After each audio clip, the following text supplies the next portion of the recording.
Wazazi na walezi Zanzibar wametakiwa kuongeza uangalizi kwa watoto wao na kuhakikisha hawafikii katika maeneo hatarishi bila usimamizi kufuatia vifo vya watoto watatu wenye umri wa miaka 12, 13 na 15 waliofariki kwa kuzama katika bwawa lililopo Mbuzini, wilaya Magharibi A, Julai 13 mwaka huu. Akizungumza wakati wa kuwafariji familia zilizopoteza watoto huko Mbuzini, Waziri wa Maendeleo ya Jamii, Jinsia, Wazee na Watoto Zanzibar, Ana Atnas Po, amesema tukio hilo ni pigo kubwa kwa jamii na limetoa funzo la muhimu wa wazazi na walezi kuwa karibu na watoto wao wakati wote ili kuwakinga na ajali na changamoto mbalimbali zinazoweza kuhatarisha maisha yao. Leo tupo hapa Mbuzini, tumekuja kutoa pole kwa familia hii ambayo imepoteza watoto. Familia sio moja, familia tatu hizi, kila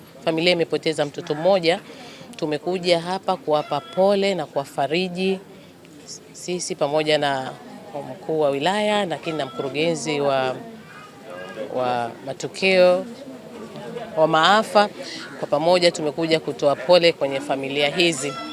Watoto hao wamepata janga la kuzama kwenye bwawa na walikuwa na shughuli zao za kucheza, lakini katika kujipatia pengine wanataka kupata kipato. Lakini sisi kama Wizara ya Maendeleo ya Jamii, Jinsia, Wazee na Watoto tunaomba tuwaase wazazi kwanza. Wazazi ndio muhimu kuhakikisha watoto wao wanakuwa katika mazingira salama. Japo najua watoto kama hao washakuwa wakubwa miaka 14, 15 wanakuwa na shughuli zao nyingi sana. Kwa hivyo wazazi nyumbani tuendelee kuwahusia watoto wetu mahali mle wanapoenda kucheza waweze kujikinga na hatari mbalimbali ambazo zinaweza zikawakuta, kwa sababu watoto wengi hasa kipindi cha Jumamosi na Jumapili tutawakuta wengine wako baharini, wengine wapo sehemu kama hizo za mabwawa, ndio sehemu zao wanaweza kucheza. Lakini tuwafundishe jinsi gani wakifika maeneo yale wanaweza wakajilinda wasipatikane na majanga kama haya ambayo wamewapata watoto wenzao. Natoa shukrani zangu za dhati kwa msaada. Si haba, asante sana. Tumeondokewa na majungu makubwa sana ya watoto wetu. Tumeondokewa majungu makubwa, hayasemeki. Tukisema tutatoka machozi tulie, lakini hayasemeki. Mimi nashukuru sasa. Haya basi.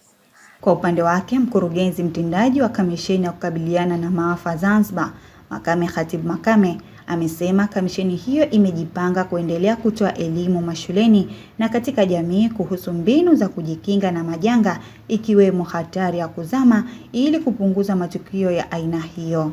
Kimsingi kwa upande wetu kama Kamisheni ya Kukabiliana na Maafa, hili tukio sio dogo, kwa sababu kupoteza nguvu kazi ya watoto watatu kwa mara moja si swala dogo, lakini kama serikali tumekuwa tuna mkakati maalum wa kuzuia kuzama Zanzibar. Na mkakati huu tumekuwa tukiutekeleza kwa sekta mbalimbali, ikiwemo wenzetu hata kikosi cha KMKM, lakini pia kikosi cha zimamoto na uokozi, lakini pia sekta nyingine kama Wizara ya Elimu. Na moja katika eneo muhimu la mkakati huu kwanza ni kutoa elimu. Na hivi karibuni tunaandaa mfumo ama mwongozo maalum ambao utasaidia katika kutoa elimu, lakini pia utasaidia katika kuashiria matumizi ya vifaa vya uokozi katika maeneo haya yenye kutoa maji. Lakini eneo la pili la mkakati, kama serikali tumeandaa mkakati maalum wa kutoa elimu katika skuli za msingi na sekondari kwa ajili ya kuwaelimisha watoto, lakini pia hata kutoa elimu kupitia vyombo vya habari ili wazee nao na watu wazima waweze kufahamu masuala haya ya kuzuia kuzama.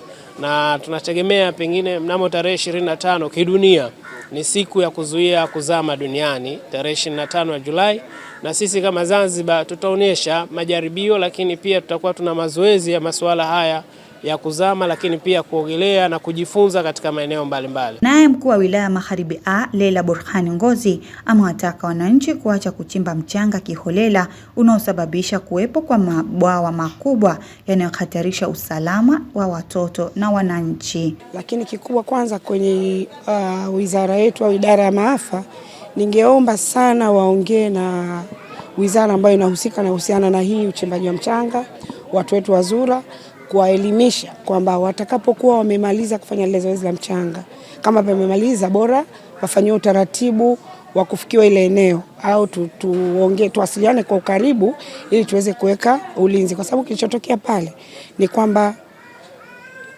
ule mchanga ambao umechimbwa katika utaratibu haukuwa umesababisha hayo. Ni watu wetu sasa baada ya kwenda kuchimba yale mashimo kwa ajili ya wao kutafuta mchanga. Na hili tumeliona kuna maeneo mbalimbali katika wilaya hii. Tumesha identify ikiwemo hiyo, na tulidhani tungeweza kurescue kabla hajatokea hili. Lakini jana baada ya kuja mimi na timu yangu nilishaagiza Banispa tulizibe lile shimo. Lakini wito wangu kwa watu wa sasa katika wilaya hii, kwanza wazazi waendelee kuangalia watoto, wapewe uangalizi mkubwa. Akiwa hajamuona kuna muda, yani akiwa hajamuona kwa muda, ni lazima atafute namna ya kujua mtoto wake yuko wapi. Kwa sababu tunaona maeneo yalivyo hapa, kama tutakuwa hatukai na watoto wetu lakini pia tukawaambia madhara vitu kama vile, itakuwa shida, wao wataenda tu. Lakini kingine kwa masheha wetu, waendelee kuyatambua maeneo hatarishi na waweze kutoa elimu katika jamii yetu kuhusiana na maeneo hayo. Lakini hata katika ofisi yangu waje kuripoti kwa haraka kama kuna vitu ambavyo vinaweza kuleta madhara kuliko kusubiri mpaka madhara yatokee.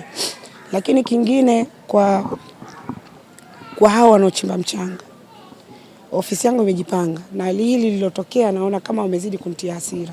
Tunapita huko na tutashughulika nao, kwa sababu kazi nilishawahi kuanza. Nimewakuta kweli wanachimba vijana na nikawakataza, na kuna eneo kule Garagara na nadhani nikitoka hapa pia nitapita. Sio vizuri sana. Sasa sheria itabidi ifuate mkondo wake. Hatutamuonea mtu huruma ambaye anafanya vitendo kama hivi ambavyo leo vinatuletea majanga katika eneo letu. Wananchi wametakiwa kuondoa mazingira hatarishi na kuongeza ulinzi wa watoto wao ili kuzuia matukio hayo yasitokee tena. Hizi ni ripoti za ASAM Online TV. Mimi ni Amrat Kombo, nyuma ya kamera Jabir Ridwan Kasim.